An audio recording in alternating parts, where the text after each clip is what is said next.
Tyler Reddick may have won the race, but the city of Chicago won the day. This is Big Motor Small Blade, Post Road America, and it starts right now.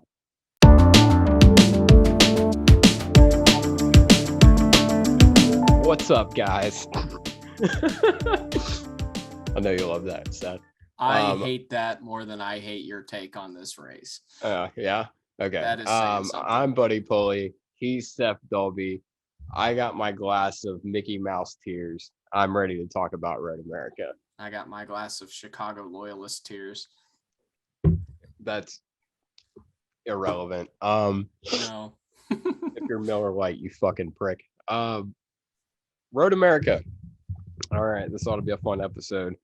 Tyler Reddick is a Cup winner. Can't lose sight of that. There's going to be, me and Seth are going to get in a big argument later.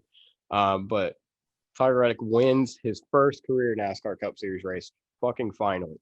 Like, good Lord, man. It took you long enough. Yeah, I was like a couple weeks ago with Daniel Suarez. I was fully anticipating some bull fucking shit to happen there at the end. And luckily we didn't get it. So, yeah, really happy for Red Dog. You know, I was looking at stats. It only took him 92 races to win. Which is less than like Chase Elliott or Kyle Larson or like Suarez or somebody like that. But also, he only had 5 second place finishes. It felt like more than that. Yeah, that's what I was thinking. I was like, it felt like way more than 5. Maybe because we were at like 3 of them. That might have had something to do with it. To be honest, I don't even remember where he finished second. Darlington, Bristol, Roval last year. Bristol. He finished second at Darlington. When? This year. Oh, really? Oh, shit. Yeah, he was behind Joey. Oh, okay. But yeah, anyway, I thought he had more than that. But yeah, I think it's more like recent memory. It just seems worse than it is on paper. But I mean, plus he's one of those guys where when he's not there, he's not there. And it's not because of him. It's because he's with RCR. And RCR doesn't have the best equipment. But Reddick, I mean, we all knew he was gonna win. It was just a matter of time, and he didn't mollywop him, but he tried to. Well, I mean, the latter half. Well, even then, like, took him a while to start running away from Chase. I thought Chase was going to get back to him and couldn't quite do it, and then he finally set sail there with like 5 or 6 to go. I was like, okay, now here comes some horse shit. Yeah, it was. I think it gets to a point you could tell like everybody on that box was super nervous, and it was like I was kind of getting nervous too because I'm like, oh no, someone needs to be calm. Somebody needs to be calm on this box, and nobody is. Yeah. But I think he understood. I mean, Reddick's a smart driver. It was about hitting your marks. He understood how to use the air to his advantage as well. And the fact that we're talking about that on road courses kind of sucks, but yeah, I mean, he made that great move on Chase to get the lead. Or really kind of Chase blew it going into the corner.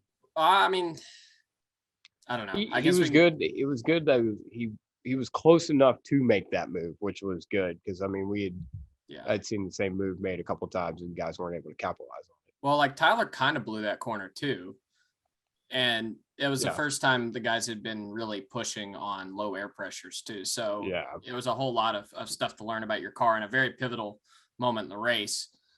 Yeah, I think it's something to be said that the first time the 9 was pressured, he actually choked. So,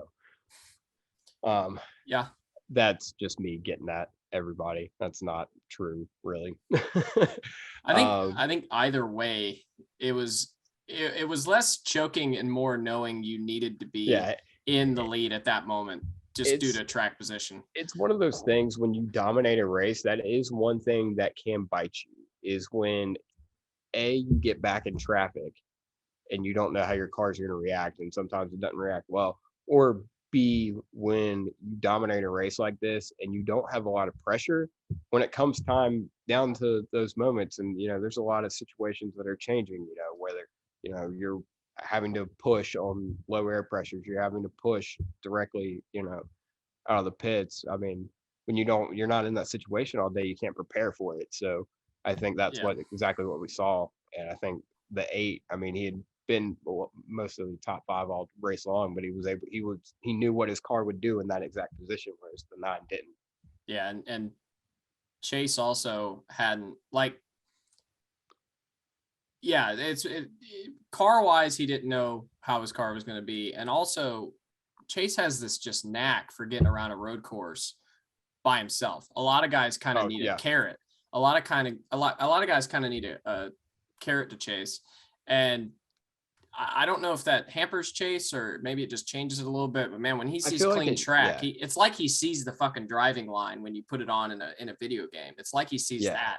We've been harping a while on like I personally, and I think you did too, think Kyle Larson was maybe a better road racer. He just hadn't had the opportunity. Maybe Chase did on road courses. I think I'm kind of swinging the other way. I still think Chase has the upper hand. I still think you might can give him the best road racer crown in the field, because just for the sheer fact that he is so fucking smooth. Yeah, I mean Kyle agreed with us at that point. So yeah, he is smooth. Of course, we're talking about him making a mistake, but I mean, like you said, a lot of guys do need a carrot to chase. For me, even like karting, I need a carrot to chase. Yeah, but then some guys just don't. And Chase isn't one of those guys. But yeah, you look at some of his wins. He's been in that position before where he's been getting pressured, and a lot of times he doesn't stumble. What today he did, and it was just Reddick's day. Yep. Yeah, I mean, Chase's crew didn't necessarily help him out. They gave up several car lengths to the 8 that definitely. No, that's another thing I want to talk about. You've been harping on unsafe release. One thing that drives me up the fucking wall, and I think if I was a race car driver, I would be so fucking pissed off if this happened to me. Like, I would be irate. Is when a guy pulls out of the box and he just mats it and is like in a full drift all the way to the outside wall, like 20 miles an hour slower than when I'm coming on pit road. Yeah. And that's exactly what happened to Reddick today. Chase pulled out, and I tweeted, I was like, fucking send him, Tyler. I don't know why. That just drives me up the fucking wall. Well, sending him would have been the bad move because it narrows down to one lane there on the exit. That would have been a really bad move for Tyler. No, not right there. No, not right like there. Like getting into one or whatever. Yeah. It was just I can't. Anytime I see that happen, I'm like, dude, whoever's just said that would piss me off beyond no end. Yeah, it's a fair move, but it would. Yeah. It's one of those things until they tell them they can't do it, they have to keep doing it because otherwise you're giving up.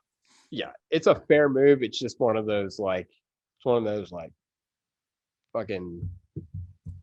Dirty, but shit, like people do that on the road all the time. How many times have you seen people dart out in front of you and go 15 mile an hour fucking slower than they're supposed to? Yeah, it's true, and I call them a fucking idiot too. Yeah, and then I hunt them down. Oh wait, oh my god, wrong podcast. Oh, what other podcast do you have? A Murderer's Guide to Murdering Freely. Yeah, a guy who murders. Dolbowski's Guide to Murdering People Freely. Oh my god, just like a road rage podcast that also specializes in John F. Kennedy butthole TikToks. If I ever want to do just like a piss take podcast, that's what I'm gonna call it. John F. Kennedy's butthole. No, Dolbowski's guide. No, John F. Kennedy's Guide to Showing Butthole. Yeah, guys, go follow Seth's TikTok at Dolbowski, right? Yeah. I see the makings of either a failed TikTok or one that's about to blow up. I don't know which one. Yeah. I got to think of some other presidential speeches to take the piss out of. I'm thinking Ronald Reagan's Take Down This Wall. I think that's the next one. Teddy Roosevelt's speech when he gets shot. I think you could work something in there. Is there video of that? No, but I'm sure it's written down somewhere. I'll see what I can do then. Yeah, you'll have to dub it yourself. I dubbed this one myself. Luckily, like my John F. Kennedy is terrible, but it's hilarious. Really? I was like, when did John F. Kennedy get this speech? I was like, wow. What did I thought Seth made this up? Like all right, but turns out he actually gave the speech. I'm just mad that like you get your own TikTok and I sacrifice mine for the pod. Well, I want my own TikTok. It took 2 seconds for me to make a TikTok account. Yeah, I need to switch mine back to myself. That way I can post cat videos because that's what I am, a lonely cat dad. Anyway, back to the race. Tyler Reddick won. His son Bo was incredibly upset. because he's a Chase Elliott fan. Thought that was hilarious. He fell asleep in Victory Lane. How old is he? Like 5? I don't know, something like that. I'd fall asleep in Victory Lane. Boring. You just gotta wear all this. Gotta watch your dad just try on hats. That one doesn't fit. I don't like that one. This one, yeah, I don't like that one. Give me that 3-Chi, what the fuck? I should have brought. I got a 3-Chi edible at Nashville. They had a booth set up. I should have. Oh yeah, I forgot about that. Yeah, Forgot about that. Yeah. yeah. Bought an edible, or didn't even buy it. It was a free sample. I forgot about that. I thought about it, but the CBD stuff's not guaranteed not to have THC in it, so I didn't want to take a risk. Oh yeah, you can do that. Not guaranteed. But yeah, big win for the potheads across NASCAR. But just a big win for Tyler. I mean, it can't be said enough. He deserved it. 2-time Xfinity champion. He's kind of one of those guys. Like for me, I thought when he was coming up through trucks and even when he got into Xfinity, I felt like I wasn't the only one who thought this, that he wasn't as good as maybe people think he is now. A lot of people wrote him off, or maybe didn't write him off, but he wasn't that great. He reminded me of like a Dylan Kwasniewski in like his first. Oh, that's a name I haven't heard in a long time. Yeah, like in his first like couple years, because he would have flashes of greatness, but then he would just be terrible weeks. I don't really think he was on anybody's radar seriously until like 2019 when he. Well, his truck, he did well in trucks when he was in Brad's truck. He was like third in points, and it was like, okay, maybe this guy's something. Then he got an Xfinity and just tore a bunch of shit up, and then won the championship. Just kind of a lot of people wrote it off as a fluke. But then he came back in 2019 and just proved like, I am here. I have arrived. Yeah. And I think everyone knew right then, okay, this is the second coming of Kyle Larson. Yeah. And I think now that he's won, the floodgates are open. Well, at that point, they would have called it the first coming of Kyle Larson, but no, yeah, I think it's something to be said. I think he signed back on to RCR. Well, they picked up his option.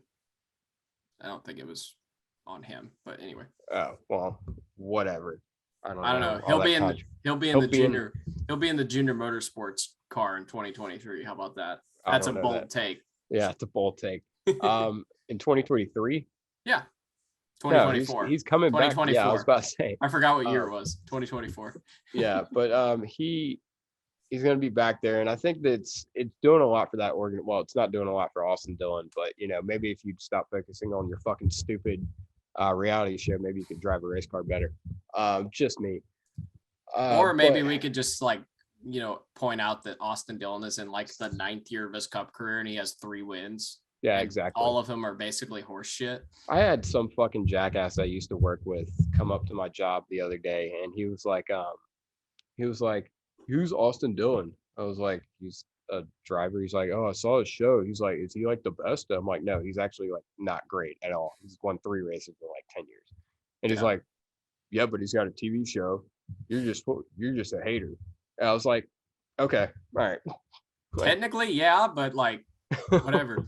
I mean, for what it's worth, he seems, from what I've heard, he's a pretty cool dude. I know I work with a guy who I don't care. Cool played high school football with him. And what did I tell you?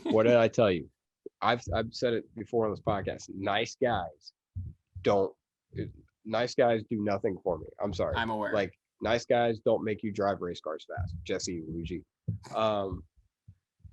My point is the position he's in is not like, I think we can live with him winning a race every 3 years, and that's a fine spot for him to be in. It's not that bad. Nobody sucks. I'm really glad Tyler X won. So hopefully he'll open up the floodgates, and he's never going to leave that car unless he wants to.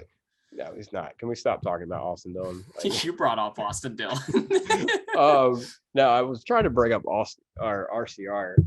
But yeah, it's the first time RCR has won since Dillon won that fucking farce of a race at Texas. Yeah. First time 8 cars been back in victory lane. That fucking narrows it down. Yeah. First time 8 cars won a Cup race since Junior 1 Richmond. Yes, I was getting there. So you were taking too long. I decided to intervene. Okay. And yeah, Oh, I mean, lighten up, my guy. Lighten up. he's rejuvenated RCR. I feel like RCR is now like Reddick could be maybe not this year, but definitely next year could be a championship contender.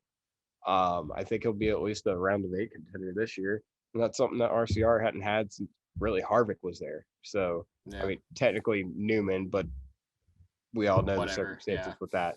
Um, so yeah, good for that team. Obviously, RCR is a historic team in this sport, and we Yeah. want to see it run well. They're in a position now where it's like it's Sorry, that was my cup holder that stuck to my Mickey Mouse tears cup. all right. It's plug great that. to see some fairly consistent speed out of the RCR camp. They seriously have to shore up some things on the consistency, and though they are all over the place week to week. Yeah. Because one week it'll be like this with Tyler, and then the next week I'll be like looking down the line, looking down the order, like where is it? Yeah, but I think honestly Reddick will probably end up leaving RCR eventually. But I think it's kind of a Kyle Larson, Chip Ganassi situation in a sense, maybe, where if they can hit on it, they'll be good. Maybe, but I feel like he's been more. I don't know. It's tough to say. Yeah, But I feel like that's the best comparison to it. Yeah, I feel like Larson's 2017 season is like the highest a guy like Reddick in a car like RCR. That's probably the ceiling for what we could see out of an A+ driver in a B-ish equipment. I feel like that's probably the ceiling. So it opens up the thought process of where can he go? What might be available in the next couple of years? I know I'm joking, not necessarily jokingly, but mentioned Junior Motorsports. That could be an option in a couple of years. Because he'll be a free agent proper, and we'll see. But there's a lot of people. I'm sure Tony Stewart would love to have him. I don't think that would be a lateral or downgrade move to get a SHR. I feel like he would be on a radar for a third Trackhouse car. He could be. I'm not sold that would be much of an improvement because it'd be the third car. What? Well, we'll see what the third Trackhouse car does, but the second Trackhouse cars had issues being consistent this season. I have no reason to believe that a third Trackhouse car would not be as fast as the other two. Daniel Suarez has been widely inconsistent this season. There's been a lot. He's been fast. He's been faster. He's had a lot of bad luck, and they fucked up a lot. I think that's been the 18. Yeah, but I feel like they've been consistently way faster than the 8 car. I feel like. I think Tyler Reddick's making up for a lot of that. But either way, yeah. Maybe. But yeah, great win for Tyler. He shit on Trump a couple of years ago. I was a fan of that, so that's cool. But yeah. We kind of just jumped right into the winner of the race. I do want to talk about the Xfinity race a little bit too. Two main things. Noah Gragson's a fucking moron. Yes, 100%. Seth, you want to talk about that? I'll let you. I did. Lead the there are. I could have thought of 15 different ways he could have wrecked him if he really wanted to wreck Sage Karam that fucking bad. There were about 15 other ways he could have done it, other than on the straightaway in the worst part of the course to do it in and put everybody else in danger. That was a joke. That looked what? That looked like that wreck in the movie Cars where Lightning McQueen jumps over the guy. That's what that is what it looked like. Yeah, that is what it looked like. Yeah. I have historically liked Noah. I hated everything about that move. Noah Gragson is the Sage Karam of NASCAR.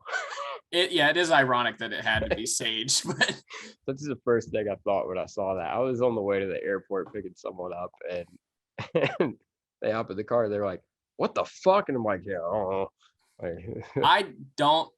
Like, I don't really like Sage Karam either. Like I don't hate Sage. I don't love Noah. I don't love Noah, and I don't hate Sage. What your opinion on them has nothing to do with what happened. Yes. Yeah, it's irrelevant. But it's like, if you're that mad, well, first of all, you got he shouldn't have been that mad. Yeah, it wasn't that you big two of a are deal. beating and banging at a fucking road course race in the Xfinity series. It's like par for the course. Like any course, it's par. Do you remember? So what kind of set that up?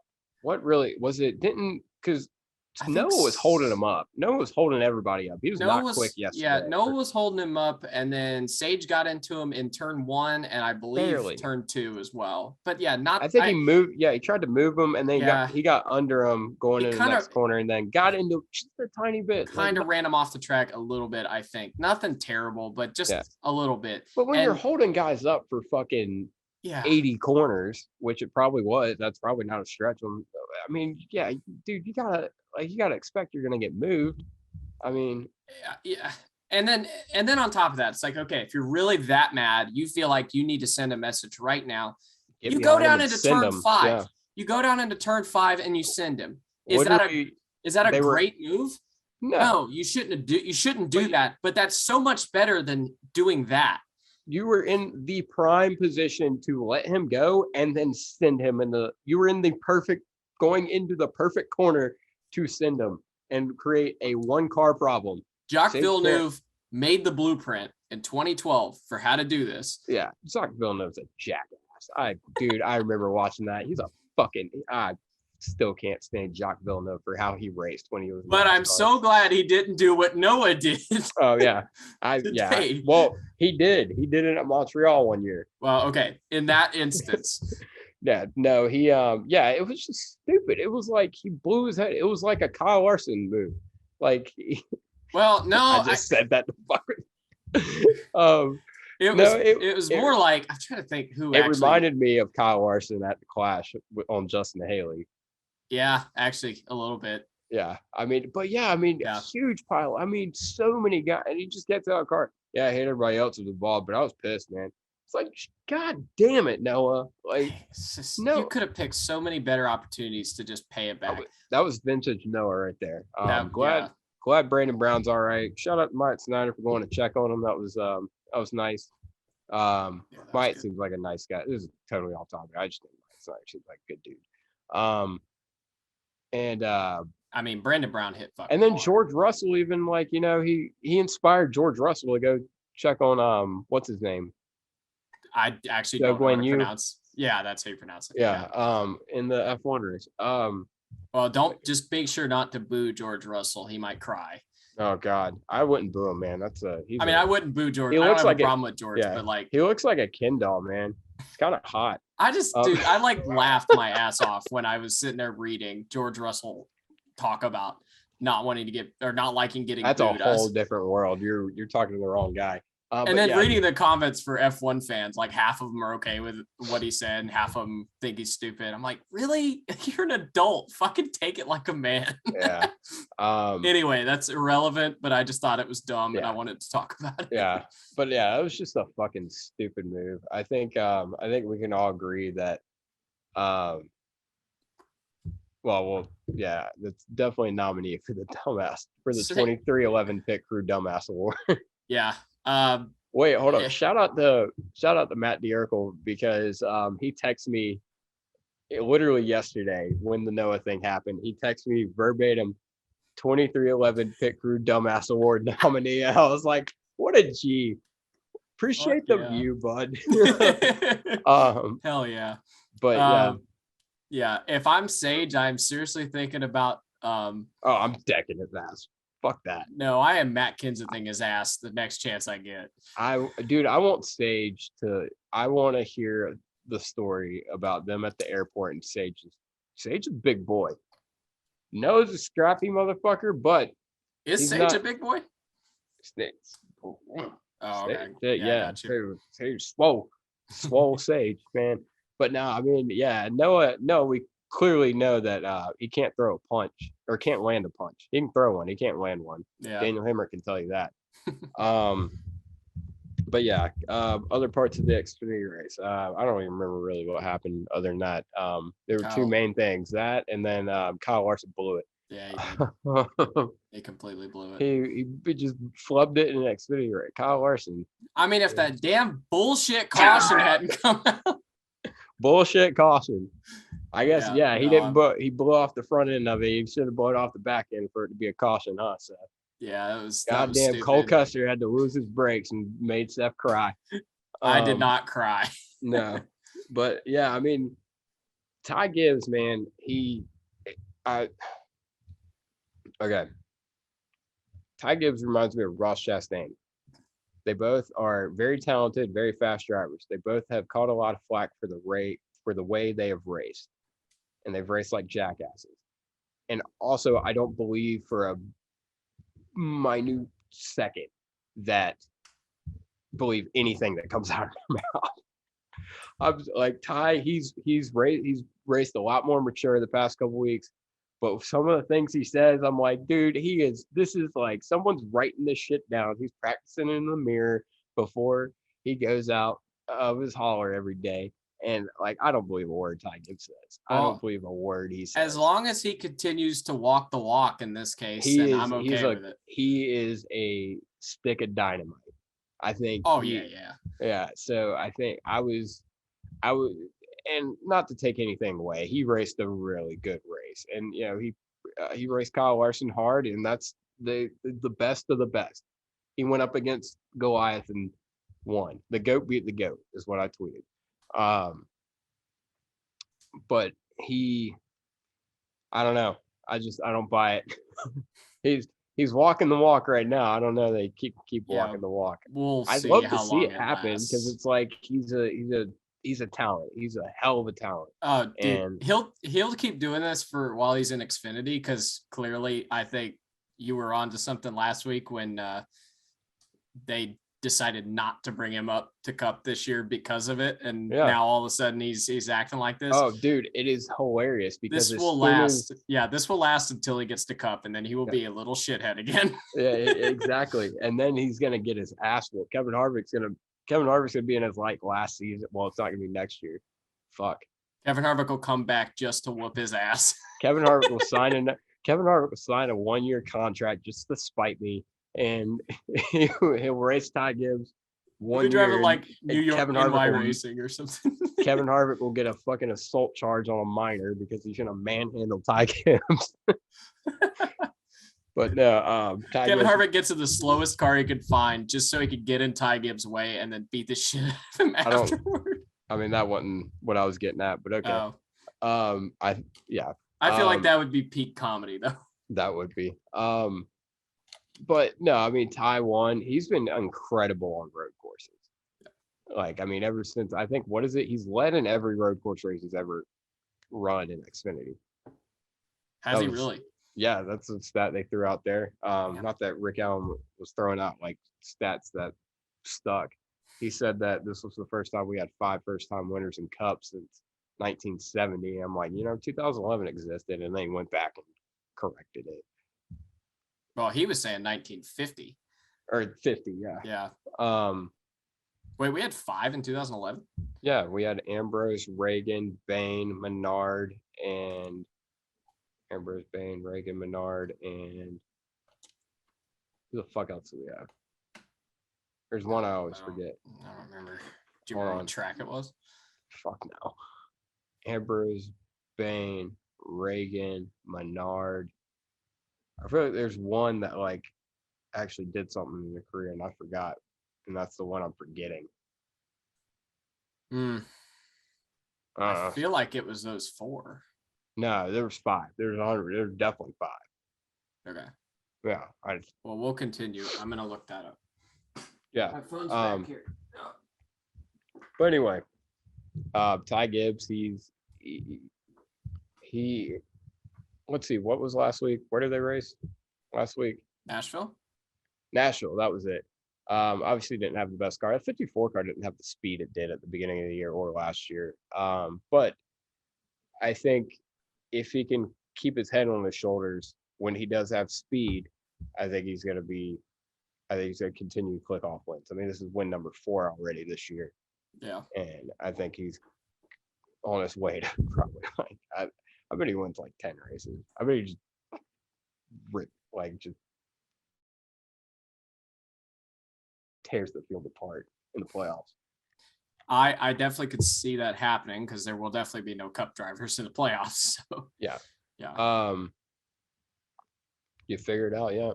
No, it still hasn't loaded yet. Hang on. Jesus Christ. Looking through it. Bane. Yep, Bane. Regan Smith. Regan fucking Smith. That was it. Yeah. That was it. Okay. So none of those careers really took off. Anyway, that was that. That was the Xfinity race.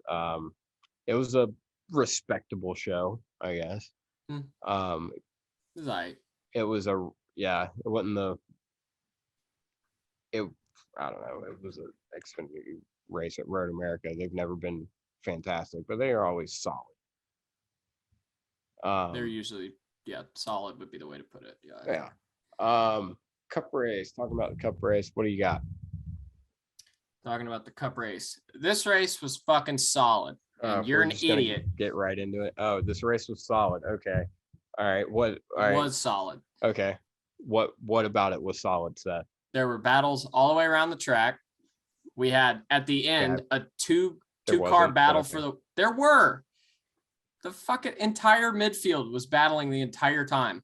Okay. We had a 2-car battle for the win for like the better part of 20 laps. Yeah, when they weren't aero blocking each other. Okay. Go ahead. Keep going. Keep going. Well, go ahead. Road America's awesome. Okay. Is that it? It was a solid race. No. Hang on. No, I'll own it. I know what you're about saying. I'll own it. You are the exact fan I complain about all the time. No, you were the exact fan I complain about as well. Explain.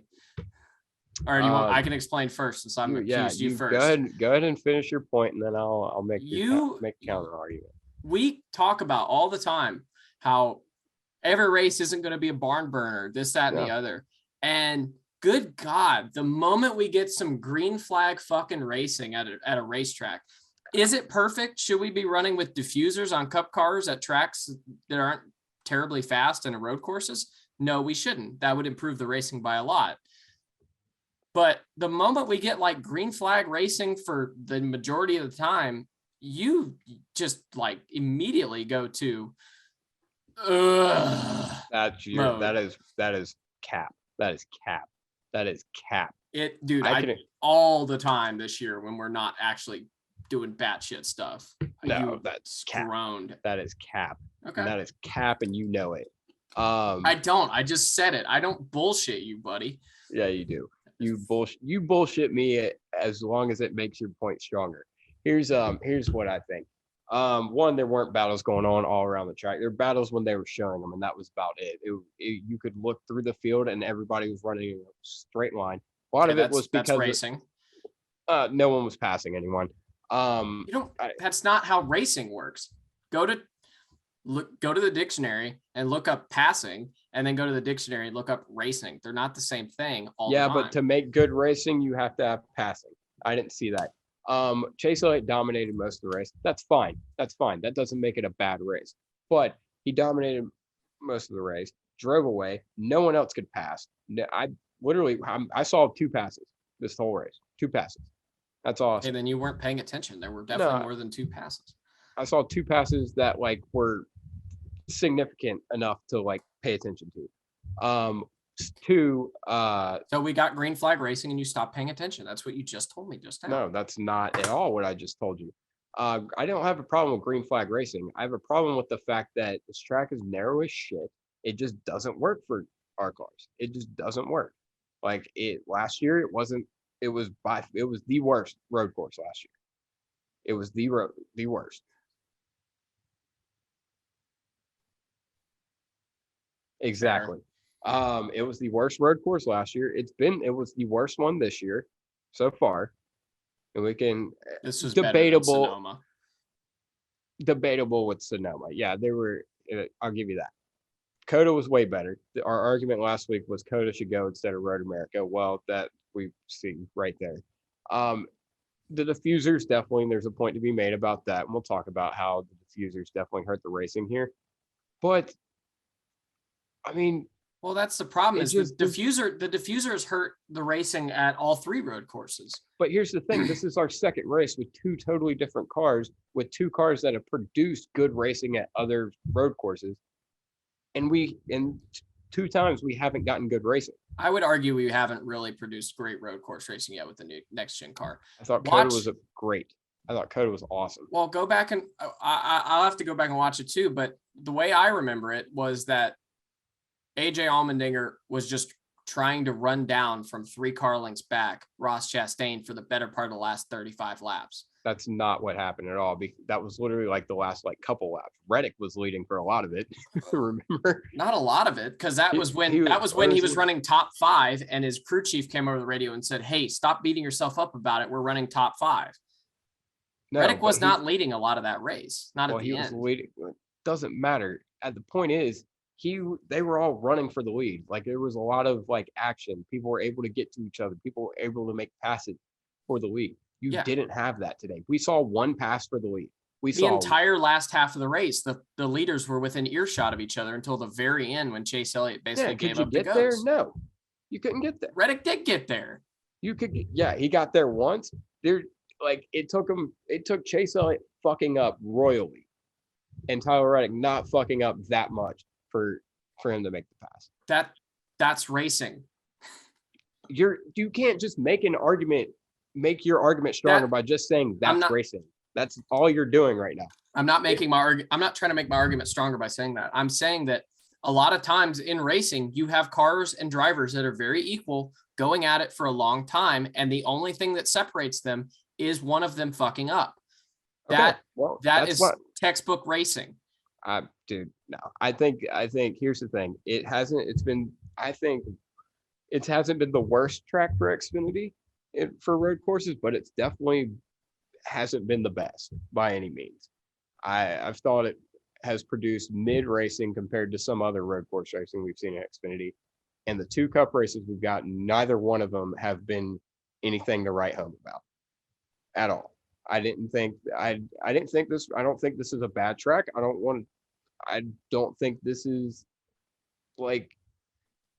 it's a bad track. I don't think it produces terrible racing, but as far as the other stuff we have and what we're trying to move towards, I think this is definitely the weak link that needs to go. If obviously what we are comparing it to and what the debate is about is whether this track should go in place of the Chicago street race. And I think that today proved that this is 100% it. We've already proved that, okay, the diffuser needs to be fixed. Clearly, we've figured that out. Sonoma. There's a reason no one was talking about that diffuser being an issue until Sonoma. It's because Coda was great. A track that produces good racing, we had good racing at. Sonoma hasn't been that great. Road America hasn't been that great. 2 tracks didn't produce good racing. Go to Watkins Glen. We'll see what happens there. The Roval, I'm sure it'll be great. If Watkins Glen, the Roval, and Indy are all shitty races, will this change your opinion? No. Okay. Because all 3 of those. You haven't given it a shot because we ran one. No. We ran one race there with a car we actually understood. And sure, it was mid, I guess, but it was a regular race. That's what it was. It was a regular race. And then we've come back a year later with a package that we're pretty certain is not the one. If we go to these other road courses and they're also, and for what it's worth, I also said from the beginning that road course racing was going to be you did probably say that. Worse. Here's what, no. If we go to those other 3 road courses and they all suck, well, they were all 3 of those were already better. Well, Indianapolis, that's a different story. I feel like that's a weird thing anyway. If we go to Watkins Glen and the Roval and they are both mid, they already were still better than Road America to begin with. So I think I would argue that, I'd argue that Indy wasn't, I don't feel like Indy and Road America were that far off from each other. I just until meant the as very far yeah, as I just racing. meant as far as Indianapolis, like the track itself, that's a different situation. You Yeah. can't. I feel like that's like it's gone between oval and road course, and it's like the road course kind of didn't. It's different. Indy road course wasn't yeah. that great for Cup last year either, but I feel like that's as far as the debate of what road course needs to go. Indy, I feel like you have to almost remove Indy from that just because of the situation that Indianapolis Motor Speedway is. I just feel like you say we've had 2 years at this, and I don't think we've had a terrible race either time. And I don't think I don't think it's been. I don't think the races have been terrible. But as far as compared to all the other road course racing we've had in Cup, I would say Sonoma has been the worst. But we already established that Sonoma is not going to go. And Sonoma's proven that it doesn't deserve to go just because of a few recent duds. But I feel like still. But no. You interrupted my point. I'm going to continue my point. You interrupted me. I didn't, but okay. You did. I said one thing, started talking, and never mind. Well, I anyway, gave you a chance to finish your point, and you didn't. So you did not. I went. You did not. Maybe we're delayed. That's probably it. That's probably it. Road America, we've had 2 chances. One was with a car we did understand, but most of the drivers hadn't run there that much. It had been an Xfinity only non-companion race with the Cup Series. A lot of the drivers don't have a lot of track time there. Hence why guys like Larson were running yesterday's race. And now we come back with a package that we've admitted is probably not the best. To cut bait with a great historical track, whether or not it's been fantastic for the Cup Series yet, after 2 races, I think is jumping the gun. And to replace it with something like a Chicago street course, that's going to have to be a fucking banger. Otherwise, okay. I'm going to be upset. Okay, you can be upset. Here's the thing. This history doesn't mean a damn thing if the track sucks. I'm sorry. It hasn't been historical for NASCAR. That's been the argument for Indianapolis for the past 20 fucking years. Well, that's not been my argument for Indianapolis. Fair enough. That's the thing. If something doesn't work for our cars, just don't go. That's the thing. And I'm not saying it doesn't work for our cars, but if you got to group all the road course, if you got to group the road courses from last year and this year, that's the sample size you get because that's what you can really compare Road America to. It is collectively, as far as the tracks that we can get rid of. Let's put it like this. What are the road courses we can get rid of? Okay, we've gone over this already. The answer is COTA and Road America. COTA, Road America. Honestly, the Roval could probably go to. But that wouldn't even change. That wouldn't help anything for what this is doing. Yeah, so it doesn't matter. So COTA, we'll say COTA, Watkins Glen, and Road America. For argument, I don't think Watkins Glen in like NASCAR officials' eyes is an option for getting rid of, though. Okay, COTA and Road America. Yeah, exactly. You've had 2 races at each. I feel like you can give a dud. You can give a pass for the 2021 race, whatever. They've had 1 race. It was one of the best road races we've had in the sample size we're talking about from last year and this year. If one of the best, if not the best. And Road America, I don't know. I would say from the 6 from last year and the 3 or 7 from last year, 3 from this year, 10 total, I would put them both in the bottom half.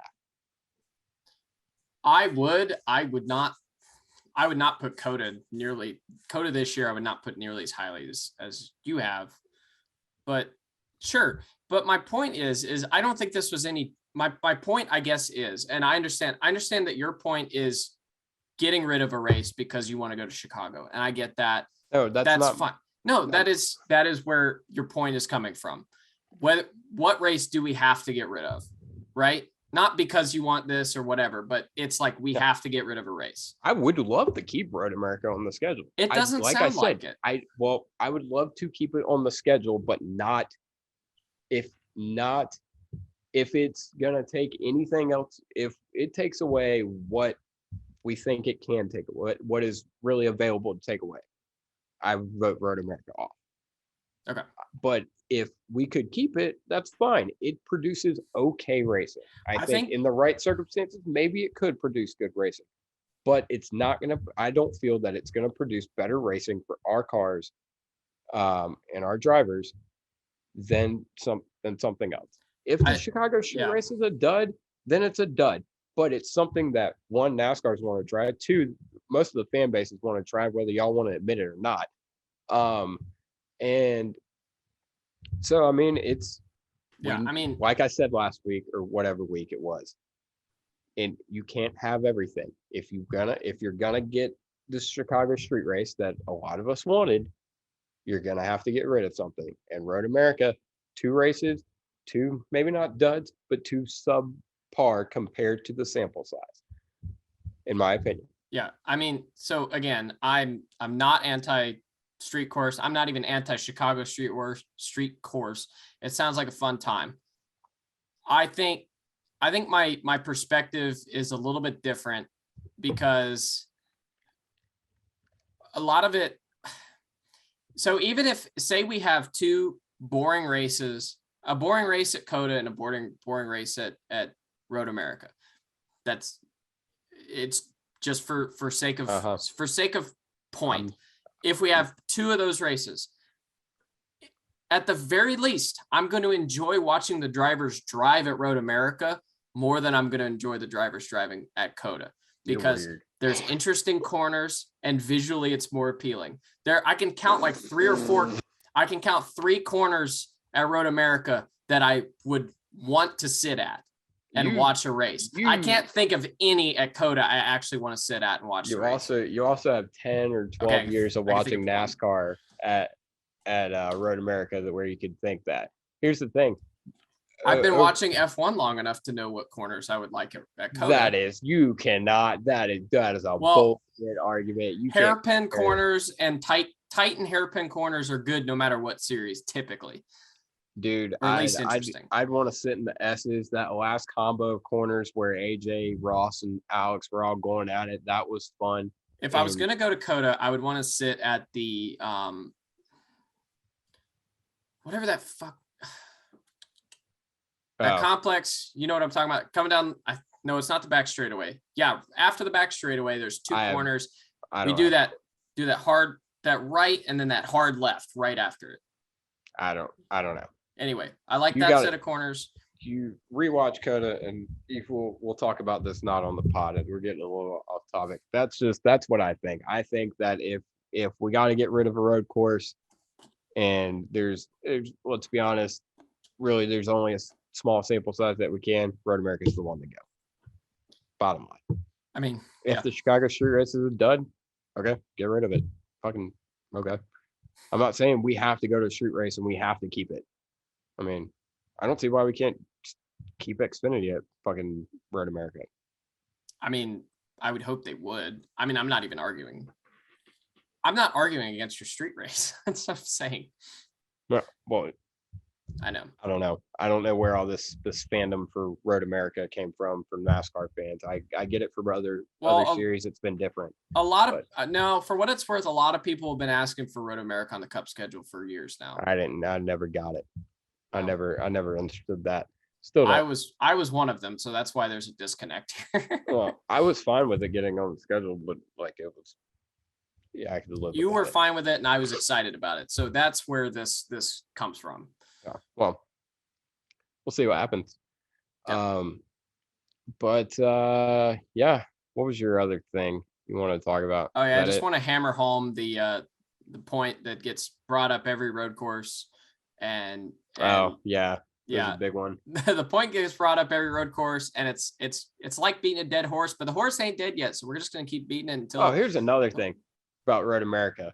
Cautions are too fucking long. And again, a couple weeks ago, I brought up. No, you're totally right. You're 100% right about this, about what you're about to say. Stage caution. But also, in general, like even if we get a rash of yellows, here's the thing. I hate to talk about it, but TV is king. If there's a rash of yellows at the end of that fucking race, if there's 3-4 cautions there at the end, that is an hour and a half for 8 laps or something. So that's Actually, I feel like that's another thing that Yeah. kind of goes against Road America. I think I'm going to actually make a point for your side here. Thank you. I think it's entirely possible Road America could work if NASCAR was trying to make serious sporting product, a serious sporting product. They want entertainment so bad that they would never introduce the things that would make cautions at Road America bearable, like splitting the track up into 3 sectors and throwing a caution in the second sector when we have an issue, stuff like that. But they want to rack the field back up and do this. So it's entirely possible. And honestly, I'm pro your argument here. It would never work for what NASCAR actually wants to do. Even if they did try to do that, there's still some like that Cole Custer caution. That wasn't, you can't, that was not that going would to be even in F1, that would be a full safety car. Yeah. And you have a pile up like an Xfinity did. I mean, you get, all it takes is those 2 wrecks and you're adding 30, 45 minutes onto the race. Yeah. So, I mean, I feel like that's an argument that definitely goes against it. And I think that I think that could be a bigger proponent as to why that's going to be the one that gets taken off ultimately. Yeah, it's just a little too big for the TV product. And you can't like shortcut the course. Like, I mean, because fuel, which that's from what I heard, there's smarter people than me are making that argument. I don't quite I think you could account for that, but maybe not. But I think it's more integrity of the laps and mileage of the race. But the only thing you could do is speed up the pace car. Speed up the pace car, slow it down when you get to the accident. You could, I don't know exactly what they were doing, but a lot of times NASCAR will still do their lead lap cars pit this time by lap cars pit. I don't know what, were they doing that this week? I mean, yeah, they always do that, but that's I think you can make something. Yeah, make something on road courses where it's just something you have to do where you pit everybody at the same time. Well, like we should never be throwing cautions for stages at a road course, but since we do, the Road America is so big that you could get a TV commercial break, pit the next time by, and go green the next time by. Yeah. And that would not, TV could fit that in. Like that would be like what? Yeah, but no, the TV argument is it running the race. That's what I'm talking about. Yeah. But anyway, go ahead. Stage cautions and road courses. That's what you're about to talk about. Yes, we continue to beat this horse because it is not dead yet, and we will continue to because we get stuff done on this podcast. We do. Yeah, we do. Yeah, no, we got Road America taken off the schedule unofficially, and I guess you did. But yeah, not Road America. Stage cautions, like the end of the stages were just, it was so stupid, man. Yeah, it's like they're dumb. It was so dumb. Like it's incredible how much better. David Land said, I'll give David Land credit. He said this about all stage racing when this first came out. He said that they should just not throw a caution for it. It would be so much better if they didn't throw a caution for it. And I think enough people are making noise that we're at least probably in the next year or two probably not going to have cautions for road courses. And I mean, yeah, I agree that it should be like that everywhere. We're at a point with the playoffs now that we have to at least have the stage points be awarded. Yeah. And the playoff points. And so ultimately, I'm fine with stages. Yeah. It's just, it's just the 3-part races thing. Like, just in a general sense, like I said a couple weeks ago, the only thing I like about it as a race fan at the track is I have 2 guaranteed moments to go pee. Those are the only thing. That's the only thing I really like about it. And I mean, that's nice and all. That's nice. Yeah. But like, I'd rather the race just run naturally. Yeah. No, I definitely get it. Yeah. It ruins strategy. I feel like there was a little bit somewhat interesting strategy, kind of more than other tracks. Maybe I felt like the track being so big, when everybody pitted the last time did actually kind of matter. Yeah, I was trying to figure out what it was. I felt like it was a little bit, but anyway, on a normal road course, yeah, it doesn't really work. It kills all strategy because you know exactly who's going to pit and who's not going to pit. Whoever And needs points, whoever doesn't need points is going to that's pit the or not thing pit. too. I think that's another thing that has worked against Road America in these two races. Like, yeah, have they been fantastic races from like a normal average fan perspective, or you, I guess? No, not necessarily. They haven't been barn burners, but yeah, if we had a full race strategy available to the teams, that would at least add something, and it would add something at the other road courses too that we're It would, missing but we've now. also had better racing at the other road courses. Yes, I know. Under this circumstance. The Charlotte Roval is the best road course race. Don't at me, bro. Oh, dude, 100%. It actually, that is it actually kind of is. It is. But yeah, these stages are stupid on road courses. Like I understand, yeah, the purpose of having the stages. I honestly, I've gotten to the point where I kind of like stage racing. I just wish they'd get rid of the cautions. Yeah. Yeah. I think we could get rid of the cautions. I think it would make races more interesting, just in general. Even on ovals, I think stages would make racing more interesting. Yeah, absolutely. And it would almost totally flip the narrative of what stages are. Because I mean, everybody knew it was just a reactive field and throw cautions. That's all it was.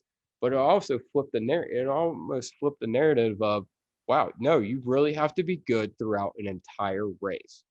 And Yep. I think that gets overshadowed by the fact that we throw cautions for it. Yeah, because it would eliminate at an oval, it would eliminate the ability to stay out way late in a run and pick up stage points and be able to come back in and pit in a couple laps. It would eliminate that. So you wouldn't see nearly as much of that. You'd see some guys probably take that risk, like, hey, we think maybe if this race plays out the way we want it to, then this will work. But for the vast majority, you would get rid of that. It would end up rewarding the guys who actually run up front all the time more than it even does now. Yeah. So I don't know. No, you want to say it's beating a dead horse, but the louder we speak, the hopefully the more persuasion we'll have for it. But I don't know. Anything else you got? No, that's pretty much it. I think we've gone through about everything. Yeah, we have. Yeah. I know what we do. Chase Elliott's steering issues, quote unquote. Oh yeah. Yeah, you have a theory behind this. I do. It's kind of a flimsy Don't hold theory. back. Don't pussyfoot around it. Say exactly what you told me earlier. Come on. All right. That shit was illegal intentionally.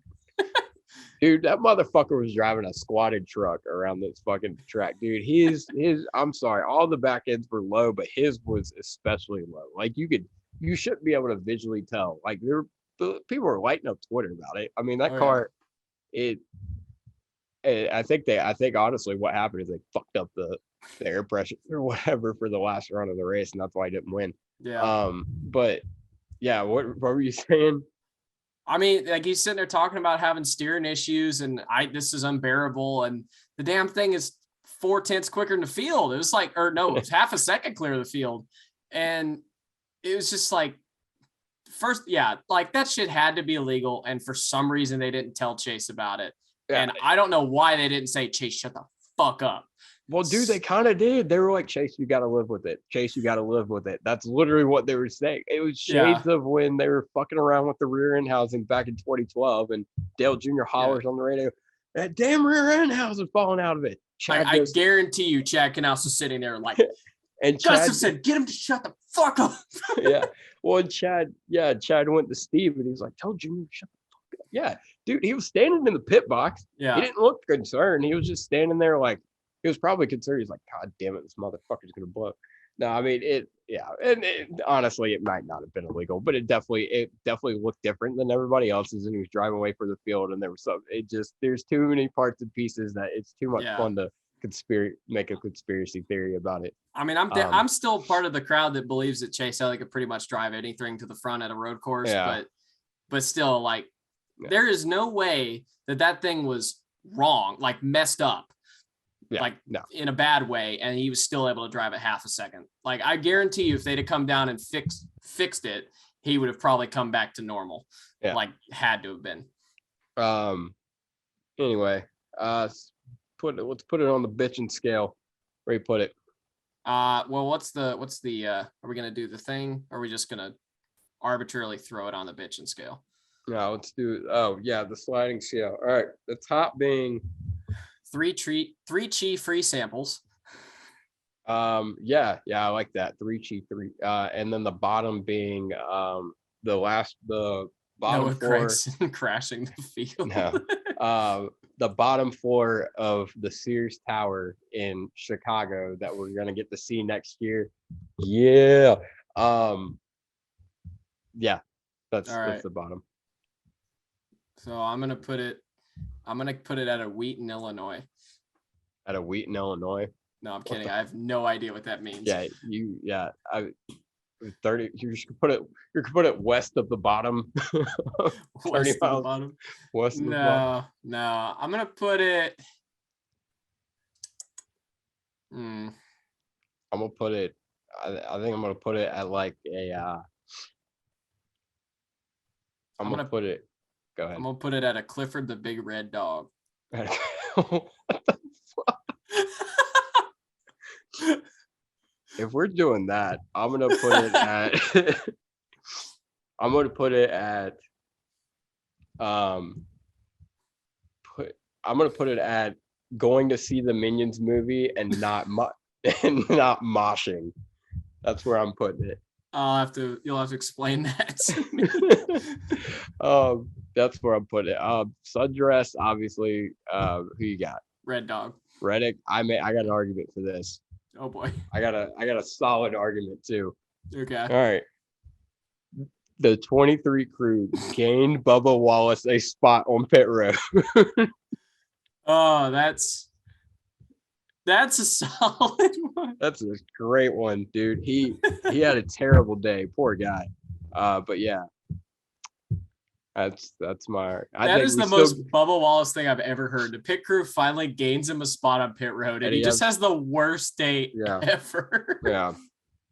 So yeah, that was my argument. I think we still give it a Red Dog, but yeah. Still have to give it a Red Dog, but that's hilarious. I have a give your dumbass. I feel like you got the obvious one.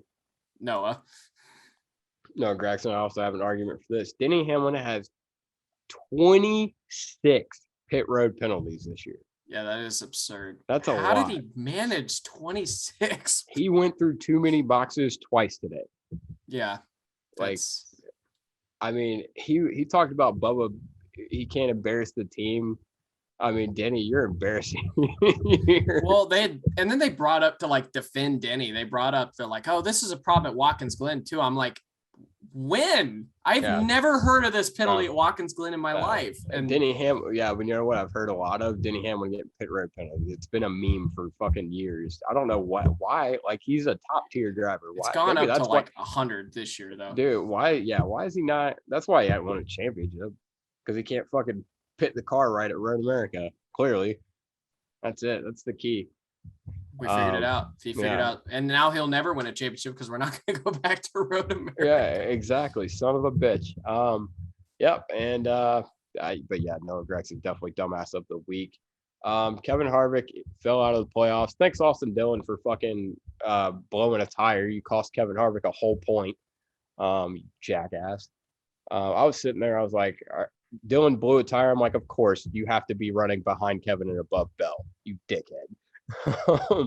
That was stupid too. Like, Chase Briscoe was trying to cost Tyler Reddick another race.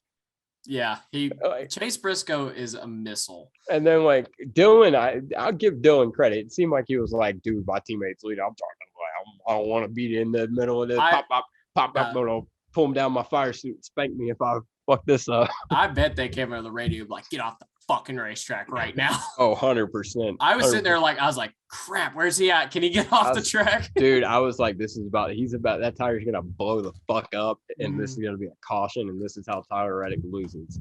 Yeah, it's like, oh my God, you Chase fans wouldn't have been able to handle me if that would have happened. God damn. Chase, there's an alternate dimension where that happens. Chase and Reddick wreck getting into like the third and this final podcast corner. Gets canceled by sheer just hatred of me hating on Chase Elliott. Well, Larson would have won the race.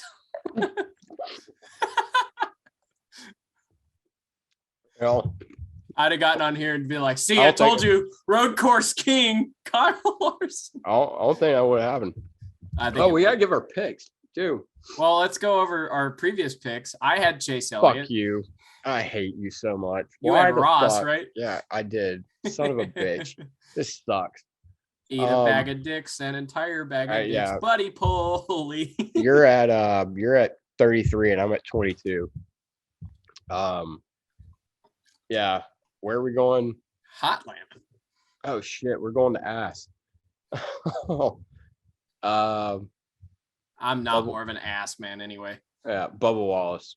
Oh, that's a good pick. Yeah, I was. Remember, because I said I should have picked him at Atlanta last year. Yeah, you did. Yeah, Bubba Wallace is who I'm going with.